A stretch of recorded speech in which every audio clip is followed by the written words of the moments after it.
Seconds.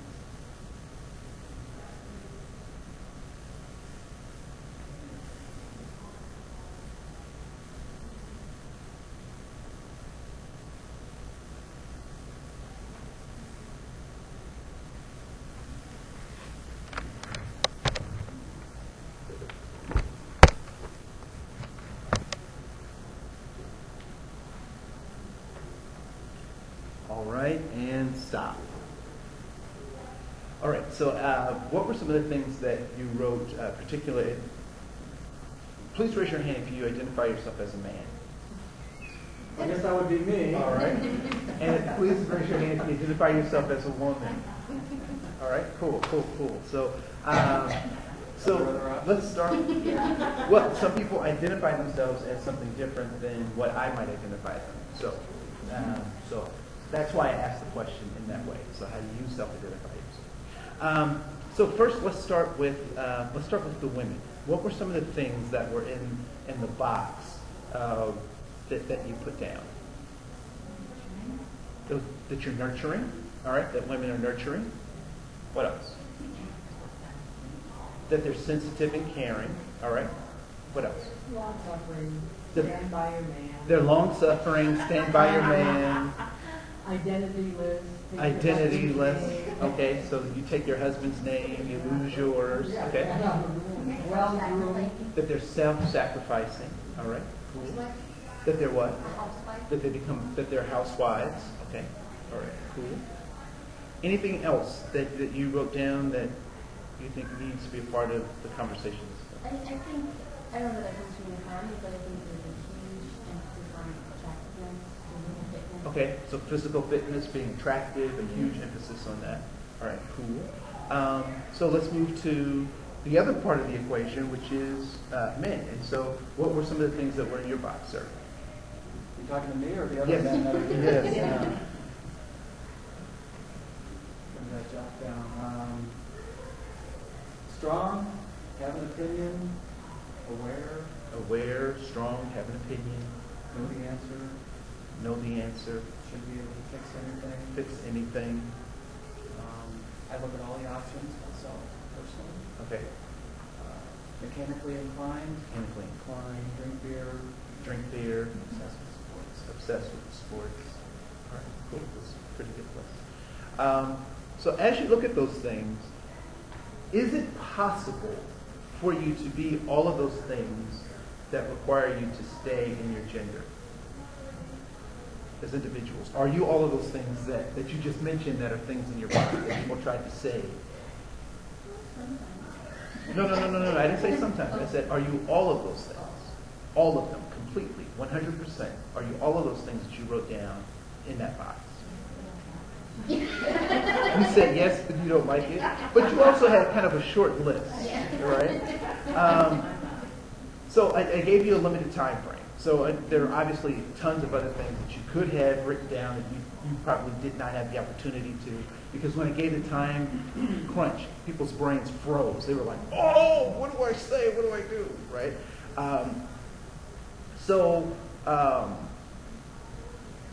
As a man, is it possible to be all of those things that you mentioned? The answer is yes, but not 100%. Yes, but not 100%. Explain. Well, I don't drink beer 100% of the time. Okay. And, I'm not obsessed with sports. Okay. But if people are talking about sports, I feel like I can participate. You feel like you can participate in the conversation about sports. Let's back up. So why? So you're not a sports fanatic, right? But you know about sports. Right. Why do you know about sports? All the media. Okay, so the media. All right. Do you play sports? I did. Okay. Yeah. I mean, do you like sports? Yeah. Okay. So what separates you from a fanatic in just knowing about sports?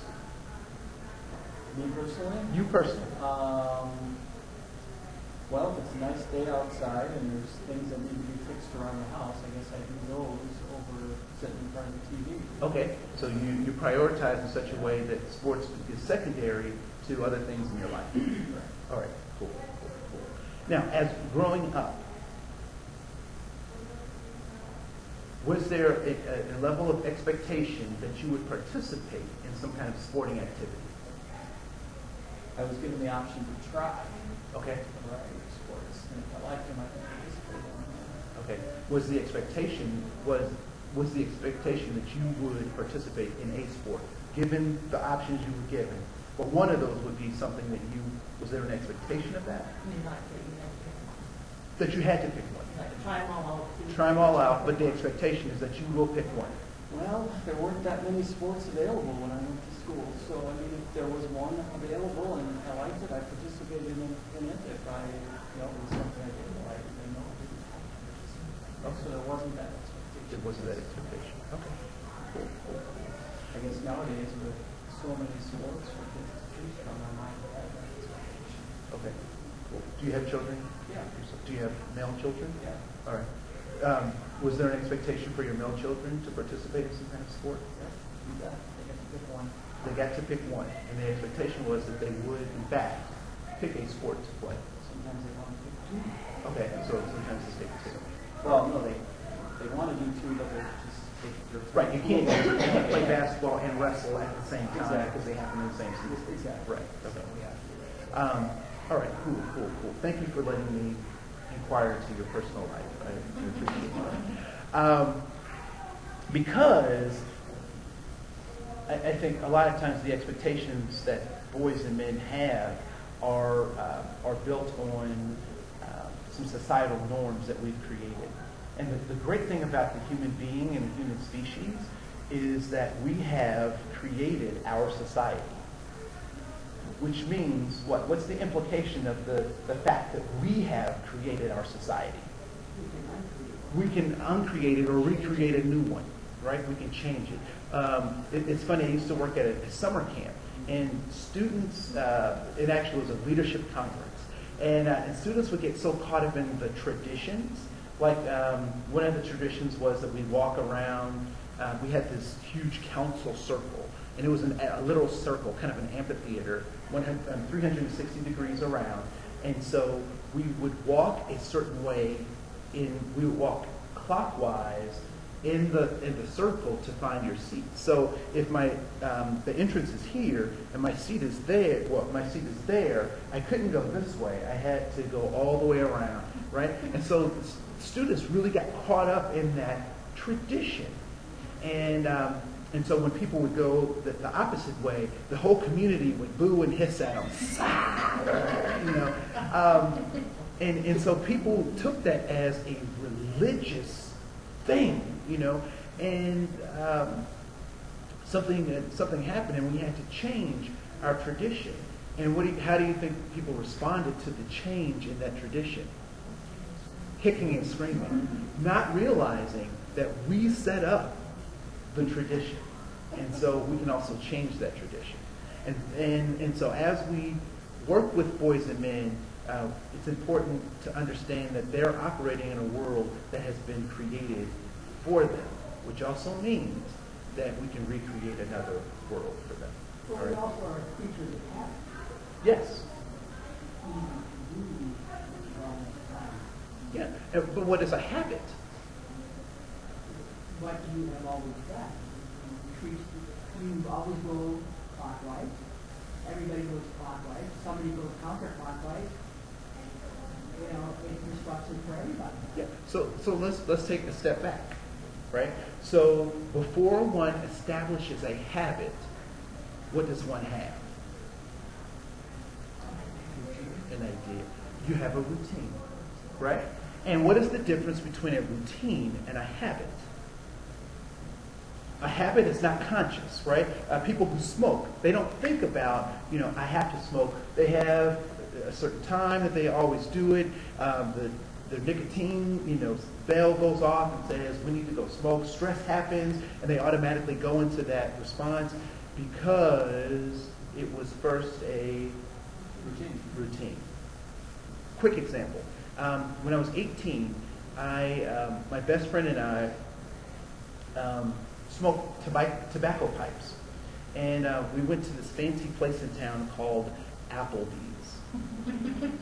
And this must have been quite a sight to see these 18-year-old babies smoking these tobacco pipes, but we thought it was cool. And so every Thursday we were supposed to meet at Applebee's, and we were supposed to bring our tobacco pipes and order, because we couldn't order drinks, we weren't old enough, so we'd order root beer and mozzarella sticks. And smoke tobacco pipes. It's the oddest combination of things you'd ever want to see. However, that was our thing, and I could never remember my tobacco pipe.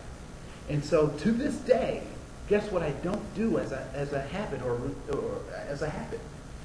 I don't smoke my tobacco pipe because it never became a part of my routine. So what is a routine? A routine is a scheduled, cognitive set of behaviors that we do on a consistent basis. And we do that until it becomes a habit. For example, 7 at 7.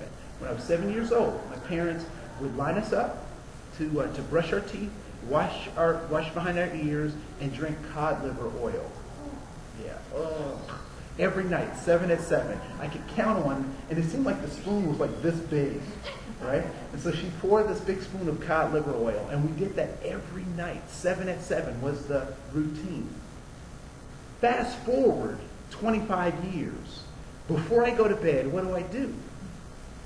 I brush my teeth, I wash behind my ears, and I do not drink cod liver oil, right? Because now those things have become a part of my habit because they've been a routine. And typically what happens when we talk with boys and men is that they've been taught these routines that have now become their habits, but they're not necessarily helping them reach their goals. All right. So we'll talk a little bit more about that. There are 3 types of men I want to spend some time talking about. There are the gangsters, there's the masters of the universe, and then I want to talk about real men. All right, what it means to be a real man. So what is masculinity? Masculinity is the quality or condition of being masculine, something traditionally considered to be characteristics of a male, right? And so masculinity is defined how we've created that, right? So anything associated with being male. So we just did this box experiment. And so what I'd like for you to do is to talk about in terms of your gender. What are the verbal reinforcements that are used to keep someone in that box? All right, so what gets said in the case of women, what gets said to women to keep them in this box? So take a minute to just write it down. So I want you to just take a minute and write down what are the verbal reinforcements. All right, so what is said to women to keep them in this box? At the same time, what is said to men to keep them in this box?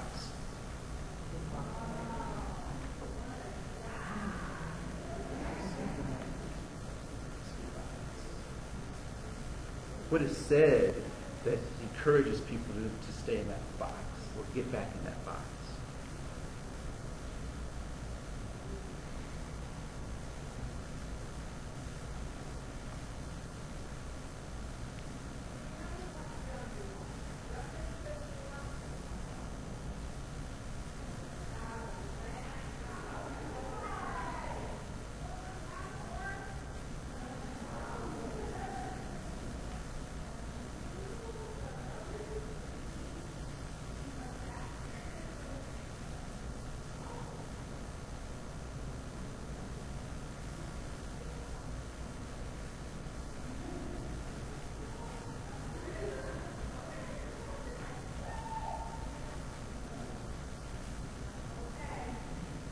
All right, stop. So we started with the ladies last time. We'll start with the men this time. So in terms of what are some of the things that get said to encourage boys and men to stay in the box? I jot down, sometimes I hear that's a man thing. That's a man thing. All right. And that's referring to dealing with the cars or the roof on the house. Okay, so dealing with the roof of the house, the cars, the mechanical kinds of things, that's a man thing. All right? And I've heard this, I don't do it, but I'll do the inside stuff, you do the outside stuff. Okay. I'll do the inside stuff, you do the outside stuff. You said that irritates You've you. heard that too, Yeah, right? my dad used to do that with like my brother to go mow the lawn and give me like cooking. I'd rather be outside. Well, yeah. I don't think it's anything. Wow. All right, She so didn't stay in the box. she didn't stay in the box. Yeah. So let's talk about what, from a female perspective, what were some of the things, or what are some of the things that get said to encourage women to stay into that box? I think if you act strong, a lot of people say you're a bitch. Okay, so people will refer to you as a bitch if you act strong. Okay, what else?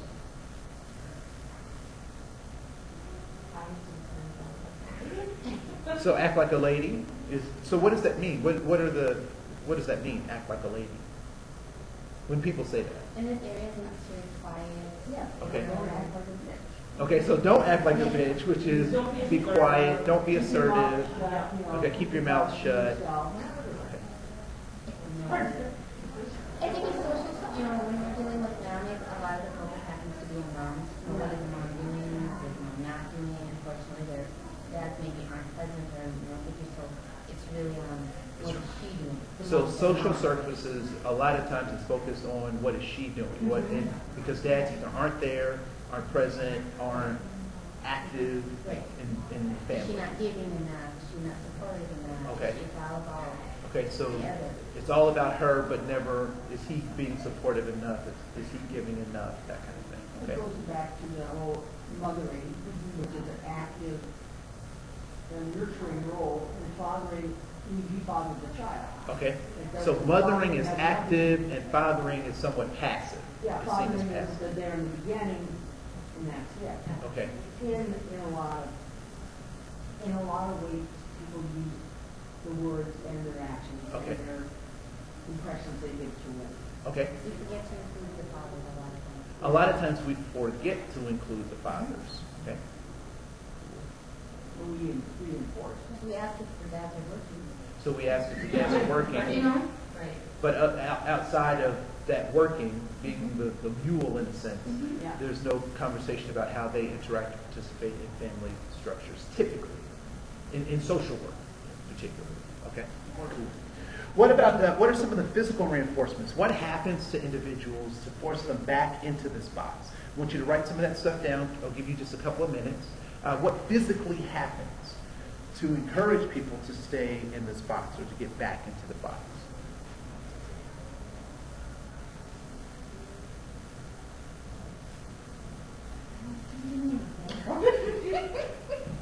Would you like an example? Yeah. Okay. Would you go wash your car at 3 o'clock in the morning? No, answer my question. Would you? Yeah, I don't wash. But I would not wash it at 3 Why? o'clock in the morning. Safety. What do you mean safety? I'm sure if people are around, somebody would come, yeah. Do what? Mm-hmm. You're not explaining that enough for me. If somebody came and they wanted to take my vehicle and I was by myself and it was, So you're concerned about your vehicle. and my safety, that they would hurt When me, you say your safety, what are you talking about? that they would hurt me. What do you mean? When you say hurt you, what are you talking about? No, I wasn't even kidding. They go right through me. Those are the things that I'm talking Okay, about. What okay. physically can happen to encourage people to stay in that box? Okay.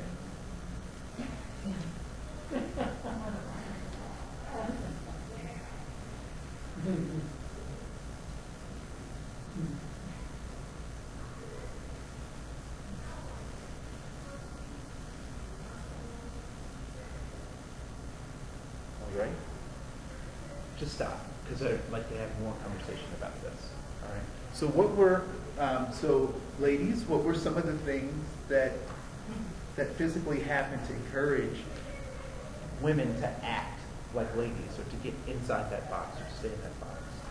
What you gave is a very good example. term of the take back the night, that Reagan abuse has. When they have a take back the night all the time, there's, no, well, nobody would go, that's a woman out at 3 in the morning and want their vehicle, and that's, those hoses, you put that on somebody, that's gonna cut them to the quick. I saw it out of my skin, so I'm gonna have a weapon. But one thing that also pregnancy and then staying home as a child. Okay. So sometimes pregnancy, someone will get pregnant or encourage someone to get pregnant so that they can fit back into this box. Yeah. Okay. I alluded to in my questioning rape as a tool to keep someone, or the fear of rape to keep someone in the box. Oh, What else? Physical violence, Domestic assaults. Okay. Cool. So let's flip the page. For men, what are some of the things that are done to keep men in this box? I kind of ended up with men just really do whatever they want, so they're just always in that box. Okay. So we do whatever we want to stay in the box. But what happens when we step outside the box? Well, then you get things like, I've heard, oh, man up. Man up. Don't be such a woman about it. Don't be such a woman about it. Grows like a girl. Yeah. Grows like a girl. Don't be a sissy. I've heard that. Don't be a wuss. All right. So when we talk about masculinity, now remember, our society is created by whom?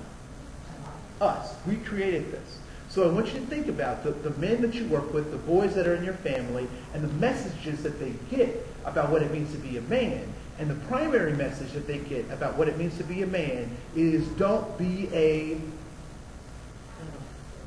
woman. Don't be a girl. Right? Now, so I am causing a problem in my boys and young men when I tell them, do not be like the most caring, beautiful, loving person that you know. As a matter of fact, despise that person. Right? So what starts to happen to boys and men when they're told, you have to be all of the stuff that's in this box, and you cannot have any attributes like the most important person that you have grown to bond with in the world? What happens? There's a huge conflict, right? And so what happens when we start having conflicts that we can't explain or don't make sense to us? What do we start to do? Question? We question, right? We also start to disassociate. We start creating and boxing these individual realities of who and what people are. If you ask a teenage boy who's macking on a girl, you ask him, what if somebody was doing that to your sister? What do you think their response is? Yeah, I wouldn't dare have. But what they don't realize is the person that they're trying to mack on, I don't know if you use that term around here, right? Get with, I don't know what the proper term is. Court, right? It is someone's sister. And so we get this disassociation, and we start to even dismember women because we can't deal with the conflicts that we're dealing with in our society. Because I know I love my mother, but I'm supposed to not like, or she becomes the exception to all women. Right? So I want to keep going. We got a lot of stuff to cover. I'm going to show a couple of clips, and don't start yet. I'm going to show a couple of clips that deal with some of the issues in masculinity. So I'm going to start with.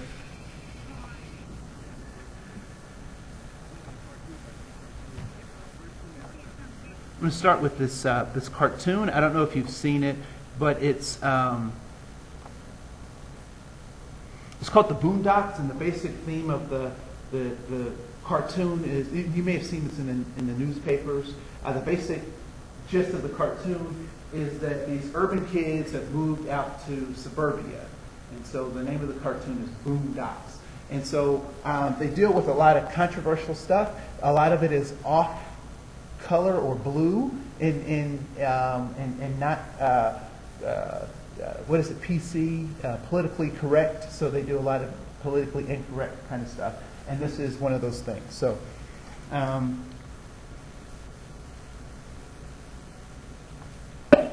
going to really let him have it. Show him my stuff. Give that man everything I got. Pause. Pause? Pause what? You said something gay, so you gotta say no homo, or else you a homo. Well, what did I say gay? You said you was gonna give this dude everything you got, no homo. That's not gay. I said I was going to give the man everything I got. Pause, Granddad. If it sounds gay, it's gay, and you gotta say no homo. How I know you're not a homo, Granddad, if you don't say no homo? I'm not saying no homo. Okay, you wanna be a homo? Stop calling your granddaddy a homo. Then say no homo. I don't want to say no homo. I'm a homo your ass. You don't stop saying pause. Pause.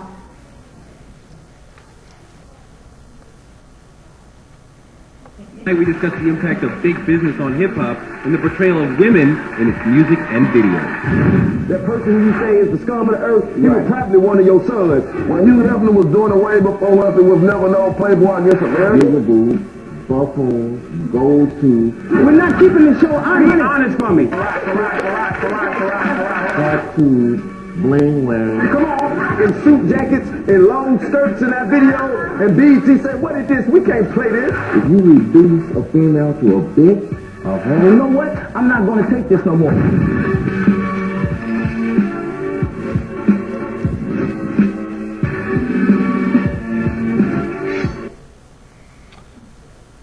And then on the other end of the spectrum, we have... Oh.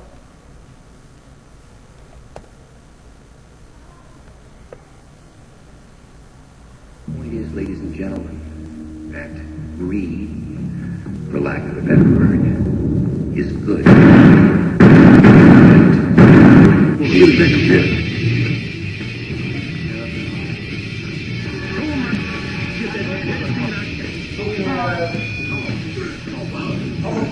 That's a part of what it means to be a man. And hip-hop talking about what it means to be a man.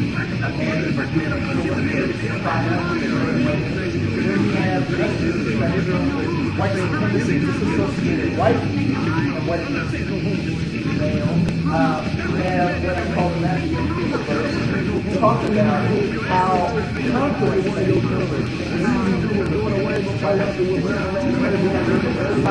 terminator as a mechanism of being masculine. So typically what is said about what it means to grow up male. Typically, what is said is that men yell at people, they don't show emotions, they stand up for themselves, they don't cry, they know about sex. They say things like, you can take it, walk it off, all of these kinds of things associated with being male.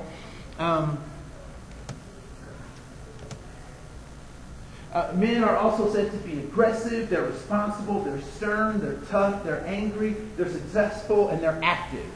In most ads that you see on television, if you see a male and a female, the female typically is demure and less active, where the male is more active. Now, the problem with all of this stuff is that it is impossible for us to be everything that we're supposed to be in that box. And so when men don't measure up, they're called sissy, gay, wimp, punk, or wuss.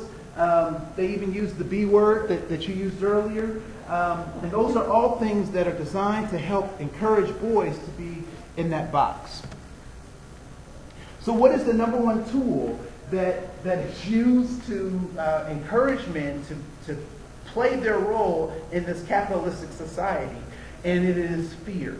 And the biggest fear that I think men have is relating to other men in a sincere and concrete way. And so what typically happens is, because I'm strong, I can't be with other men, because what will they show me? If I'm supposed to be strong and I know everything and I am the definitive man, what happens when I get with other men?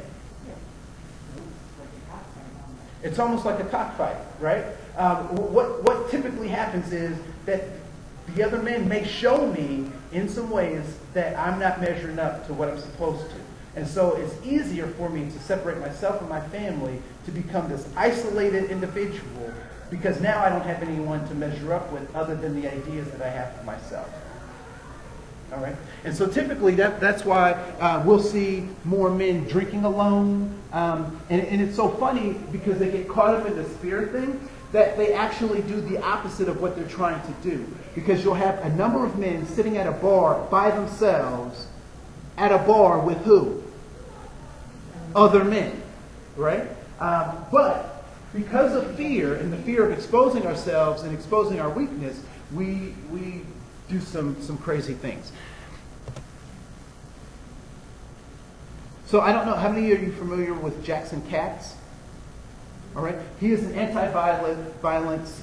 Boys and young men learn early on that being a so-called real man means you have to take on this tough guys. In other words, you have to show the world only certain parts of yourself that the dominant culture has defined as manly.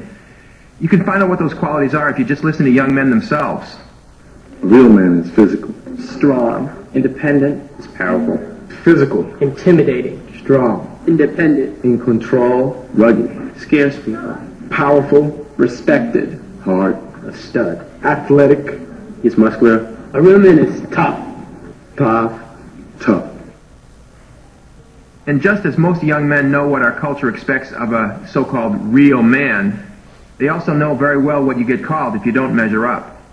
To be a real man, to be tough, strong, independent, respected, means fitting into this narrow box that defines manhood.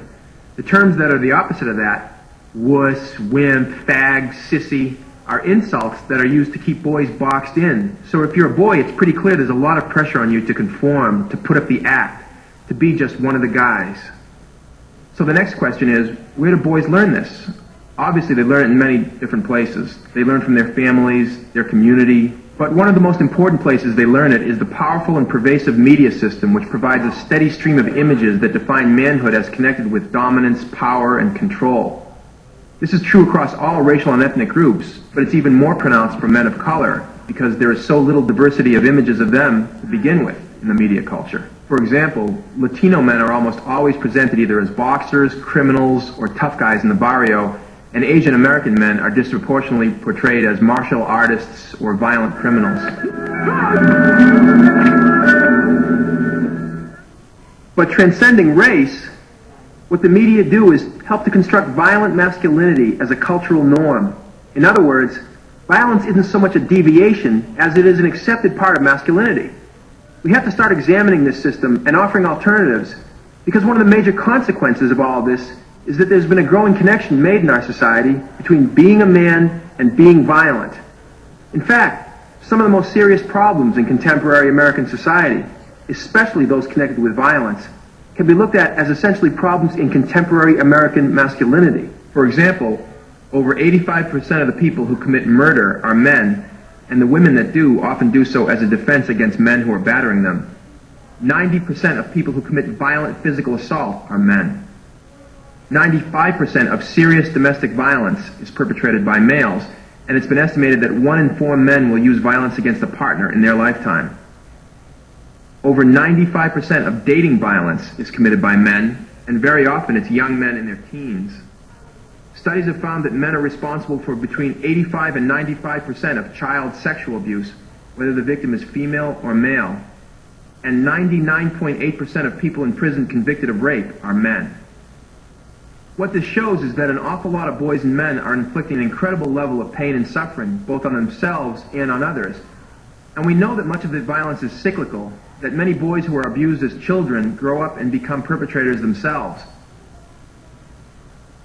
So calling attention to the way that masculinity is connected to these problems is not anti-male. It's just being honest about what's going on in boys' and men's lives. And while women have been at the forefront of change and trying to talk about these issues in the culture, it's not just women who will benefit if men's lives are transformed.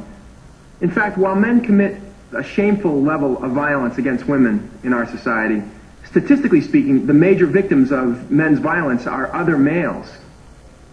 There are millions of male trauma survivors walking around today, men who were bullied as adolescents or abused physically or sexually as children. Thousands more men and boys are murdered or assaulted every year, usually by other men. So men have a stake in dealing with these problems, and not just those of us who've been victims, but also those men who are violent or who have taken on the tough guys, they do so also at the expense of their emotional and relational lives. So what's your response to what Jackson Katz just offered? Does it make sense? Is it obtuse? Is it... Makes sense? It makes sense. So why do boys and men act out this way? So part of the problem is we have this concept of the Madonna and the Madonna. And so, and I don't know if you picked up what I'm talking about, right? So there is the Madonna who is also considered who? The Virgin Mary, right? So the Madonna, the Holy Mother, the Mother of Christ, the demure, silent woman, pure.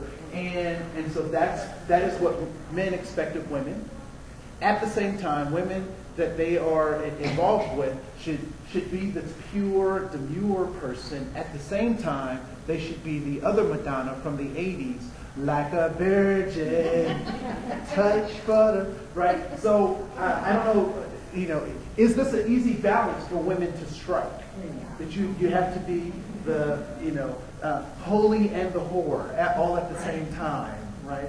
And so what typically happens is that boys and men have unreal expectations of women. And so women are to be polite, sexy, emotional, pretty. They care for children. They need to be clean and be the cleaners. They need to be nurturing. And they need to ultimately be available to men for whatever it is that men want. We'll watch a short clip of Killing Us Softly 3. And has anyone seen any of these pieces? You should see these. You can go on YouTube. In the original Killing Us Softly, I said that I would be asking of you something that no one has ever asked before, and that is to take advertising seriously. These days we do take advertising more seriously. Advertising has increased from a $20 billion a year to a $180 billion a year industry. The average American is exposed to over 3,000 ads every single day and will spend 3 years of his or her life watching television commercials, just the commercials. The ads, as you know, are everywhere. They're on radio, television, newspapers, magazines, billboards, bumper stickers. Here, one company brags about its ability to put advertising in your face all over the place. And at the same time, everyone in America still feels personally exempt from the influence of advertising. So wherever I go, what I hear more than anything else is, I don't pay attention to ads, I just tune them out. They have no effect on me. Now, I hear this most often from people wearing Gap t-shirts, but that's another story. It certainly is true, in fact, it's more true than ever, that advertising is the foundation of the mass media. The primary purpose of the mass media is to sell products. Advertising does sell products, of course, but it also sells a great deal more than products. It sells values, it sells images, it sells concepts of love and sexuality, of romance, of success, and perhaps most important, of normalcy. To a great extent, advertising tells us who we are and who we should be. What does advertising tell us today about women? It tells us, just as it did 10 and 20 and 30 years ago, that what's most important about women is how we look. The first thing the advertisers do is surround us with the image of ideal female beauty, so we all learn how important it is for a woman to be beautiful and exactly what it takes. Women learn from a very early age that we must spend enormous amounts of time, energy, and above all, money, striving to achieve this ideal and feeling ashamed and guilty when we fail. And failure is inevitable because the ideal is based on absolute flawlessness. She never has any lines or wrinkles. She certainly has no scars or blemishes. Indeed, she has no pores.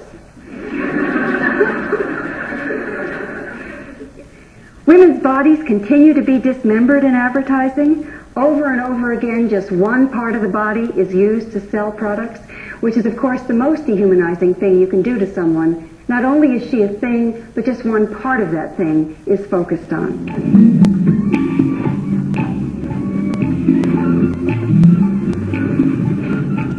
Let me stop right there and go on. So does is it capitalizes on this disassociation that men have with this balance between the Madonnas, right? And so what happens is when women don't meet those expectations, they get referred to as a tease. Then they become too emotional. They're known as bitches, right? They're called bitches. When bad things happen to them, particularly around men's behavior, it is because she deserved it. Not because the men did anything, but because the woman deserved it. She should have known better than to wear that or to be here or to do this other thing. They're also called butch, frigid, man basher, and lesbian because of the last thing that we talked about that women should be for men is what? Available.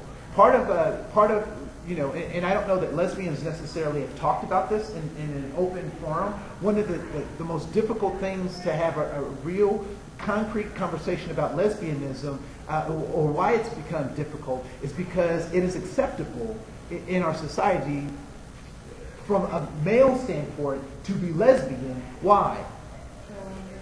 Because it is obviously a precursor to being with a man. So that is an appetizer for a man to step in.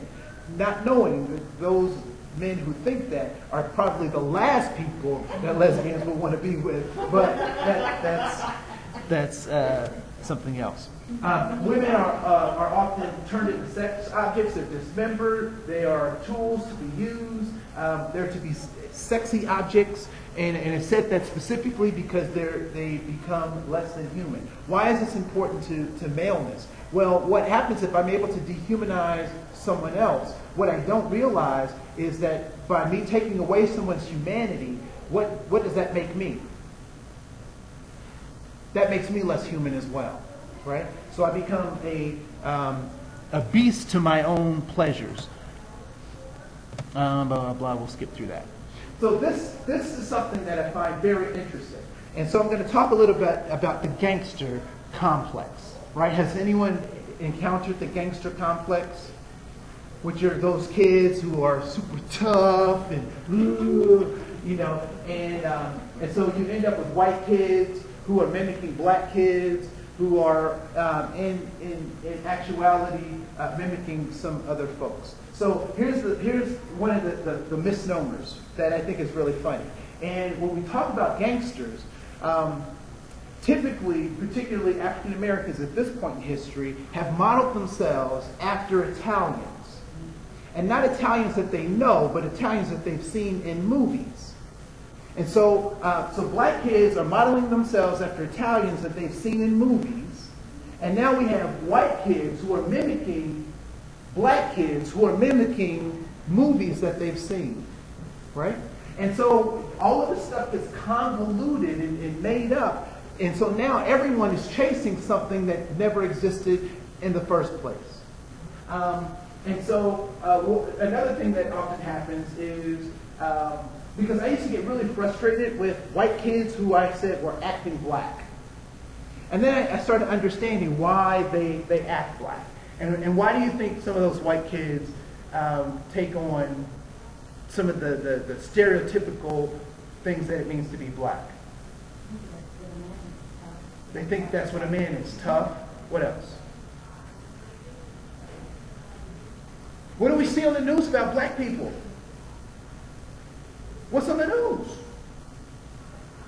Well, they're always getting shot. They're always getting shot. So what is associated with getting shot? Excitement.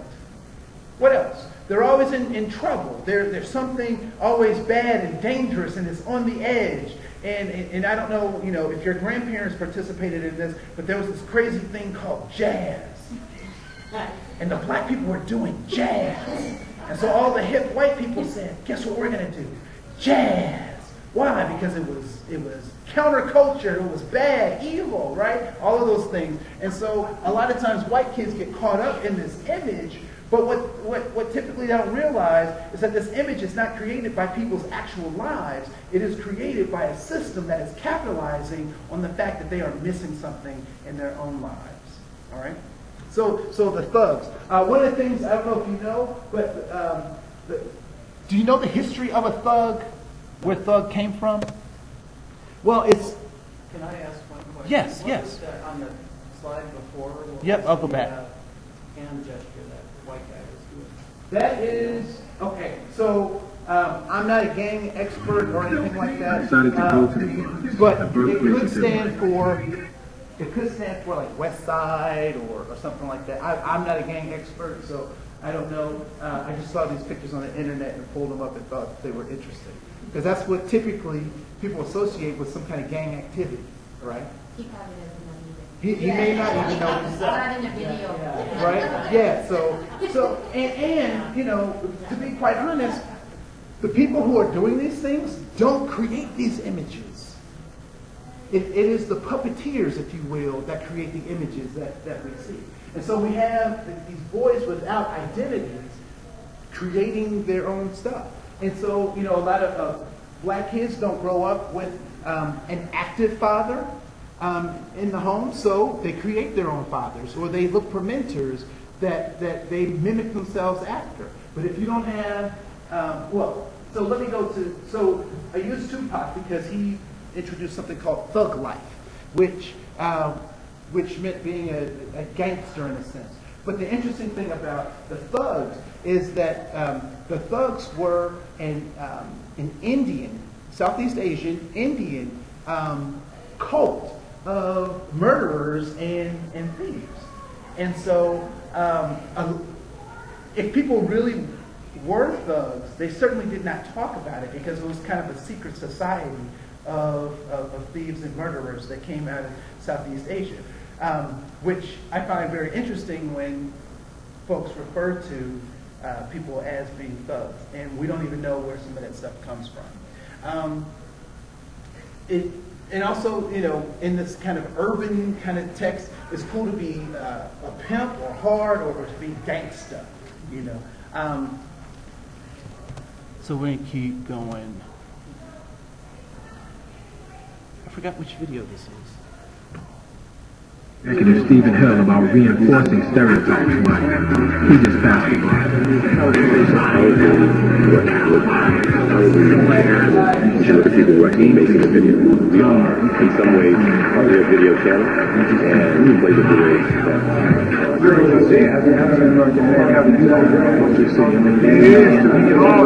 He just walked away without answering my question. One of the things I told you, one of the flaws is I like being from the hood. The cancer of black manhood in the world. You know what I'm saying? Because they've one-dimensionalized us and Fat Joe, you see other people one just grab the trick mic and we throwing money at the camera. We flashing like jewelry that can that town in Africa won. Why we all there to do the same thing, have a nice time, party and get drunk and enjoy the music, but we all looking at everybody like, the hardness that you're talking and this about. be writers, journalists like you know, be good people working who be up in the club like.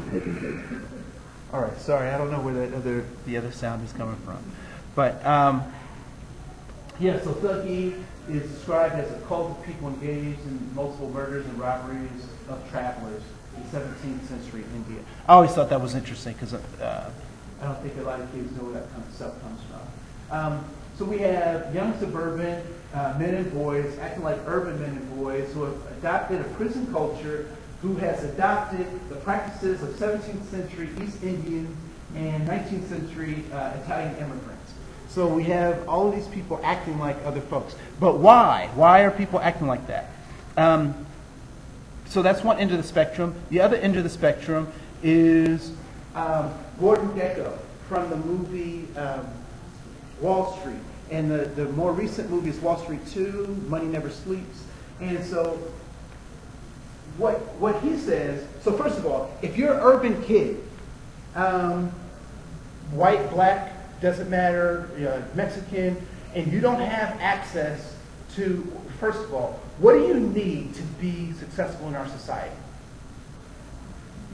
Money, right? What if you don't have money? What else do you need?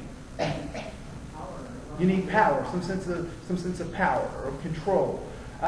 So if you're a poor kid and you don't have access to money, and you don't have access to political systems to get things done, what do you have control over? the way you look. I have control of the way I look, right? And so if I want to get things done in society, and society is telling me to get things done, you need to be powerful and control things and dominate things, and I don't have that ability to do that, how do I present myself?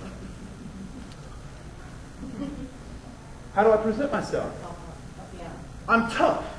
I present myself in a way that you should be afraid of me, because your fear then becomes my what? My power. So a lot of times you see urban kids specifically, dressing in what we would typically call scary or gangster or gang related type wares, when in fact they aren't. But that's what they need to do to survive where they're coming from. And if you are afraid, that is good for them, because they've accomplished their ability to use their so-called power, right? So on the other end of the spectrum are these folks, the masters of the universe, who actually have power and actually have access to goods, jobs, and services. And so how do they use that? They use that to control. So you'll hear things like men going to strip clubs. Why? Why do you think men go to strip clubs?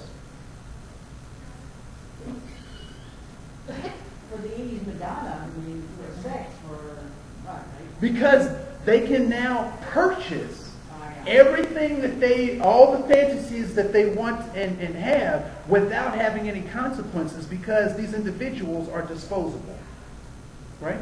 So I now have these disposable folks, so I can pay my $20, do my thing, and then go home to my wife. What's that? What's that? They do that at strip clubs? Do what? You can have sex at a strip club? Okay, so where I come from, in my religious tradition, there's a little verse that says, whatever a man has in his mind and in his heart, he's already committed. So whether sex does not have to be a physical act, it can be a mental act as well. There's a different degree to that. There's about what you do with, putting dollars in. Okay, putting dollars in. Well, you know what I mean? Yeah, well, yeah. But if we back up and we just stick with, let's say, whatever we've done in our mind, we've already done, we've committed in our hearts. All right? She made it rain the other night. Oh, Lord. Making it rain. All right?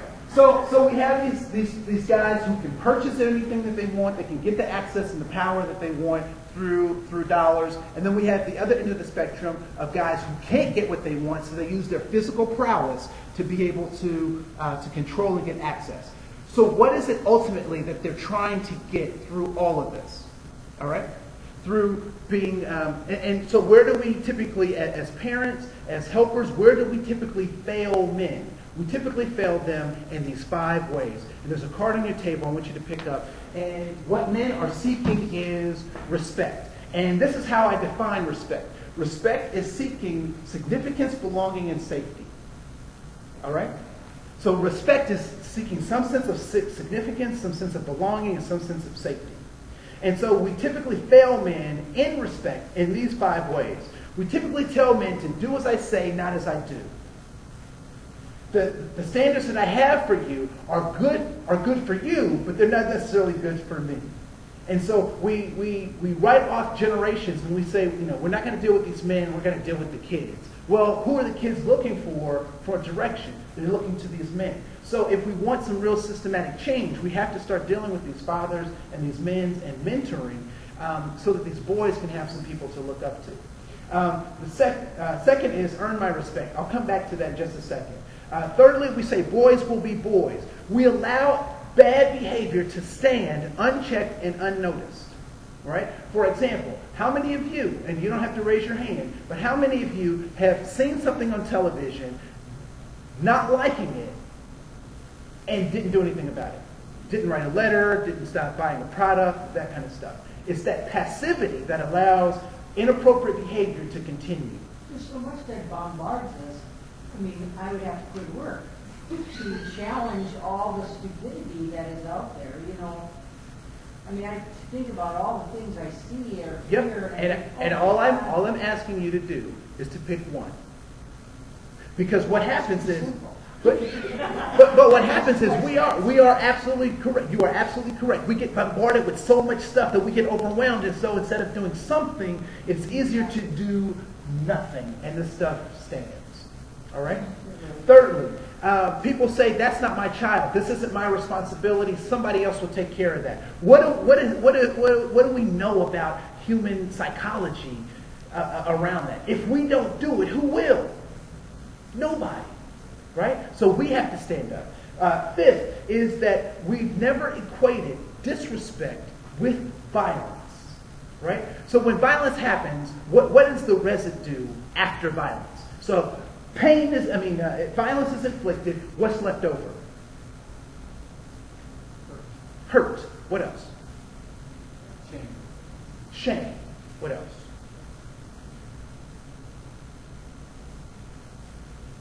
Anger. What do you got?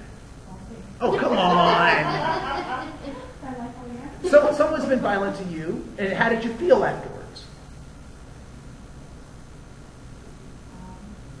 Somebody flips you off, flips the bird at you, you feel pain, right? So all of those things are things that happen when violence happens. What happens when disrespect occurs?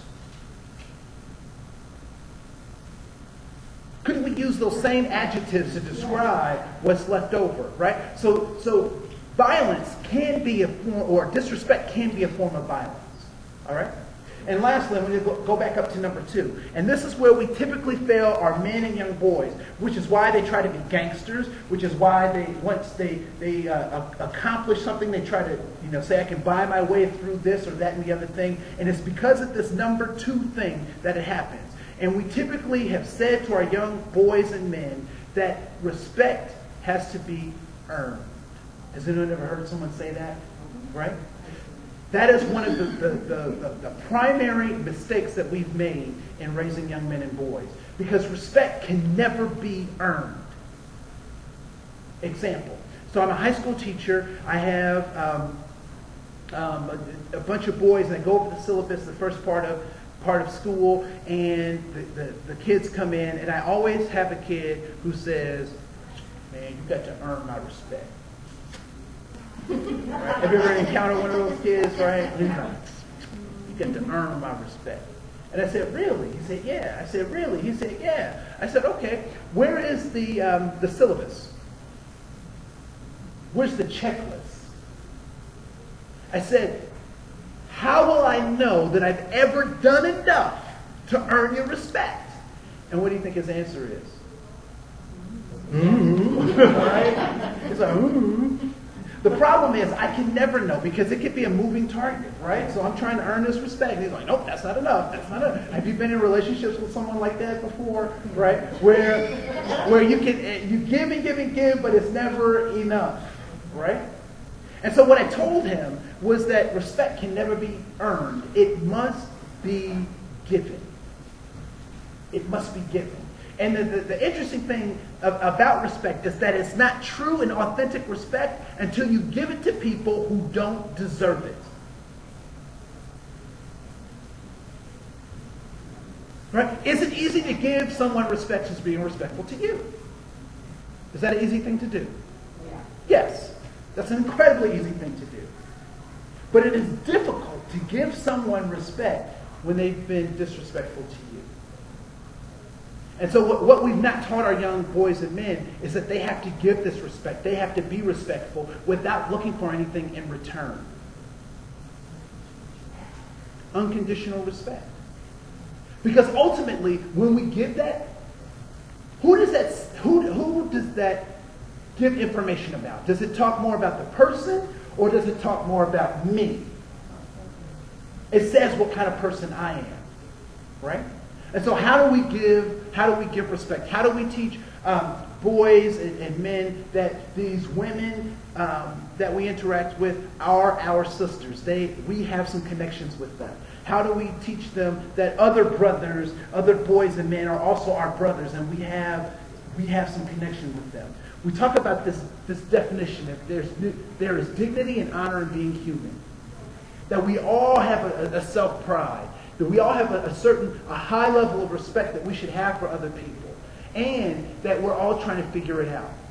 Please raise your hand if you purchased a ticket or you passed a test that made you eligible to be born on this planet. None of us have brought ourselves here. We all accepted an invitation. I don't want to think about how that invitation came. It's disgusting. But we all accepted an invitation to be here. And so we're all trying to figure out what it means to be human. All right? And so when we talk about these gangsters and we talk about the masters of the universe, it's extremely important that we help them analyze their words. I'd like to go back to the respect thing. I Yep. think if you have two people who respect each other, you have something to work with, because if one of them does disrespect you, that other person can say, hey, I feel disrespected and this is why. Then you have something to work with. Whereas if you have to earn this respect, like you said, you have no idea if you've earned it or not, or where to go with it. And even more simple, to even take a step back from that, if I have two people who respect each other, if I have two people who respect themselves, then I actually have something to work with. Most of the problems that we have is because people don't respect themselves. Nonetheless, how can they respect somebody else? And so we're expecting our fathers to be participants in families where they don't respect themselves. And so, how can I participate? How can I give something that I don't have? How can I give an unconditional love to my child if I don't have unconditional love for myself? And so when we talk about what is it that they're seeking, all too often, if you look at any kind of personal abuse to oneself, and I would say, things from, oversex drive to drinking and to drug abuse to any kind of stuff. One of these three things, significance, belonging, or safety, is not being accomplished. And so what we have to do with our boys and men is make sure that they have ways in which they can show that they can do something to contribute to a system. And so if I'm working with a family and the father is absent, one of these three things in that family system is probably missing. Some kind of significance, some kind of sense of belonging, and some kind of safety. And so as a social worker, I'm going to look at that family and I'm going to talk to this guy and I'm going to ask questions about one of these three things to see how I can plug him back into his family. It is a natural drive for most of us to be connected to other people. And particularly when there's blood involved, when there's heartstrings involved, and when there are children involved, fathers do really want to be a part of that. But there's something in one of those three things that's broken down in that family system. As well as looking at dignity and honor and being human, somehow they're not feeling that.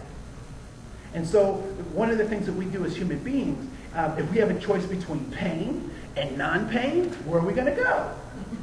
Right? And so a lot of times, particularly when we look at our social systems and the way our social welfare system, and I mean that in a very liberal sense, is set up, is designed to cause men pain, which means that they're not going to be a part of the system. And also, you go back to that box of masculinity, like is respected. Men are always, in many ways, I think that box of what's expected of men shove them outside often, simply because they cannot achieve.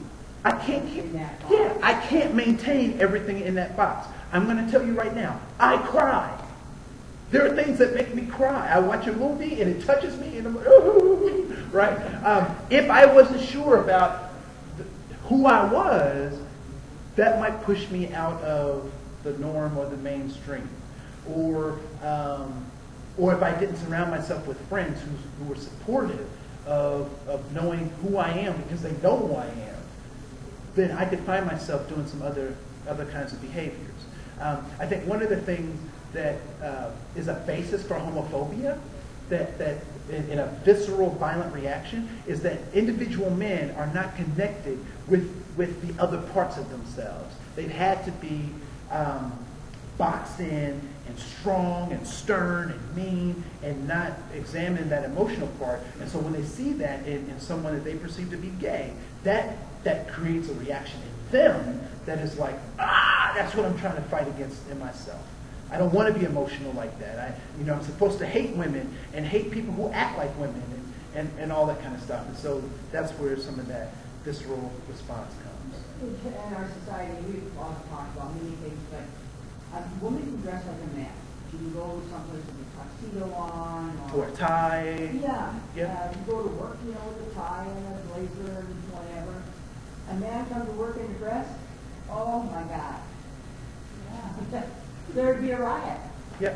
Why? Because a woman acting male is a good thing because it is a precursor, it is an appetizer to a man's participation in a lesbian affair. Right? No, I mean, quite frankly, that's typically how it's framed, right? And so words become very important because words create images. These images stimulate our emotions. Our emotions dictate our behaviors, and our behaviors have a large influence on our outcome. So I'm going to talk about three concepts just really quick that came up for me as I was growing up. So my grandfather's grandfather was called Doc. And why was he called? He was at that time they lived in the South. There weren't a lot of opportunities for African Americans in the South, and so he was a gambler. A professional gambler. That's how he fed the family and made their living. And he was called Doc. Why was he called Doc? Because he was good at it. It was the best thing you could be in that particular community, right? And so he was called Doc, a doctor of gambling, right? So as I move forward, when I'm growing up in the 80s, the best thing you could be, and even now you can hear people say, like, you pimp my ride, right? But we would say, what's up, man? You'd be like, hey, man, oh, dude, that's pimp. Oh, yeah, you a pimp. Oh. And so why did we call each other pimps? Because pimps were flashy, right? So in my great-grandfather's day, to be the best at what you were doing was to be called a doctor. Why? Because doctors were good. Now, in my time, it was to be a pimp because pimps were the best thing you could be in the community, right? And so now I was listening to some kids, and I was alarmed when I heard them call each other beasts. Have you ever heard that? Have you? Milwaukee's best, Milwaukee's beast. Yeah, that beer was horrible. But that's their baseball team. But that's their. When they do something, they mimic like they're a beast. They're a beast, so they mimic a beast, right? So here's the thing. This is the thing that's scary. Remember, I showed you that diagram. That words stimulate images. Images stimulate our emotions dictate our behaviors, and our behaviors indicate or dictate our outcome. My grandfather's generation said the best thing you could do was be a doctor. Why? Not only were doctors good, but where were doctors? Physically, where were they located? In the community, right? So doctors were in the community. So they called people who were doctors good because they could see a doctor and say, I see a doctor, and a doctor is good. So that means that you're the best thing you can be. So now we fast forward to when I was growing up, the best thing you could be was a pimp. Why? Because where were the doctors? They moved out of my neighborhood and into their neighborhood, suburbia or wherever, and they were in their summer homes, right? So the best thing in my community to see for success was what? A pimp. So now we focus now on this latest generation, and they refer to each other as beasts. I find that problematic and scary. Why? So now, as a boy growing up, and I'm called, the best thing I can be is an animal, a savage, which now means that if I have relationships with people, these are going to be very short-term relationships because what? I'm a beast. You know, dogs sniff around and they hump and they do whatever they do, and they don't have relationships that are long-lasting relationships, right? Birds and animals and squirrels, they just do what, cats, they do whatever they do without relationship. And so part of our task as helpers is to help our young men and boys become better men.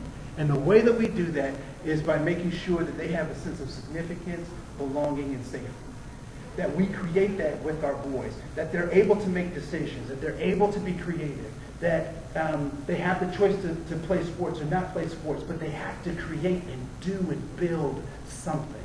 And we have to be the mentors. Particularly, men have to be the mentors of other men and boys, because a lot of people jump to, let's skip this generation and go to the next generation. We can't do that. This one's destroyed. Yeah, this one's destroyed. We can't do that. Because what we end up doing is creating a bigger mess, because whatever, we can talk about that in the next session. So when I hear the kids say, oh, that was so beast mode, that's exactly what I'm talking about. yeah. So animal-like. So primal. So when I hear that, I question it. What do they say? What you mean? I said, and so I don't typically tell teenagers what to do, because once I do that, they shut down. But I ask questions, because those questions you can't defend against them, which is why lawyers ask questions that they don't want answers to or get struck down, right? And so what I do is I say, you're a beast? Like, no. But isn't that what you just said? You were a beast? I'm like, oh. What do beasts, how do beasts act? Oh. So that, okay. So you're a, so that's what I do. I don't tell them, but I pause them to think about what they just said, because they're running on automatic pilot. They're not thinking about that. It's just something that they've heard that somebody else said, and blah, blah, blah. And given in the context, it's a compliment. One of the things that I use as a tool to help, when I taught high school, help my students, is that if you say a word, close your eyes, say the word, and if you get bunny rabbits and flowers, it's a good word to use. If you close your eyes and you do not get bunny rabbits and flowers, it is not a good word to use. And so, even with that concept of the beast, beast. No, don't get it. Don't use that. It's just simple little tools. So would you let your boys play with Barbie dolls if they wanted to? Yeah. Yep. I personally don't have a problem with that. I think a mixture of, my wife and I had a big fight in Target, because we were going to buy my best friend's daughter an outfit, and she wanted to buy a pink outfit, and I was outraged. Absolutely outraged, because I've seen too often where people give value to what blue means and give value to what pink means, and they try to treat people differently based on that pink and blue thing. So I was like, we're not doing pink. And she was like, but it's a girl. And I'm like, I know. So we settled on brown with pink accents, but mostly brown with pink accents. Do you have kids? I do not. Okay. I do not. As nieces and nephews, but So you don't gender specific now? I try not to. Yep. Only because there's enough. I want them to be sure enough in who they are as people. I want to give them the stuff that I'm talking about. And I think a lot of times, I'm working on a book called You Made Me Black. The basic premise of the book is this. When my parents' DNA joined, I became human. Once I was born, there was a box waiting for me, and they checked that box to determine everything about my life. And so what I want to give my kids is an open book. The doctors are going to hate me. Yeah. We want to check a box. No, don't check a box. Leave them alone, right? So, Well, yeah, I struggle with my little 3-year-old. I struggle sometimes, and I let it go. She wears SpongeBob stocking cap, or she wears my son's football stuff, but then she'll wear a little tutu at the same time. yeah, no. I think, I think it is. I think it's okay to shape and mold your child in a specific gender. I want to say that. What I don't, the biggest problem is the value that society places on what that means, right? So even in talking about diversity stuff, right? The value that they place on your skin versus the value they place on people who have skin like mine is different. That's the problem. The problem isn't that we have different skin. It's the value that they place on that. And so when we talk about gender, it's the value that gets placed on one gender versus another. You know, I'm working on a plan right now, and I'm not embarrassed to say it, that in my county, I did some investigation and found out that at some top-level management positions, the men are getting paid $10 more than their counterparts who are female. That's a problem. And we don't have a system to really deal with that. So I got to figure out how to make that happen, you know, so that we have some gender equity in terms of what people get paid, because they're doing the same job side by side, have been for years. But there's a $10 difference. Why? Because he's the head of the family, you know, that's used to be always the thought that this man's supporting the family. Well, he's not so way anymore, you know.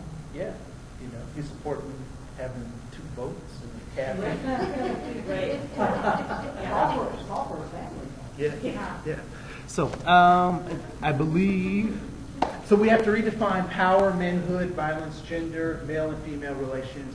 We just have to get back to making sure that people are whole and who they are. I do believe that I have run out of time. So I thank you for being with me. My alarm went off just a little while ago.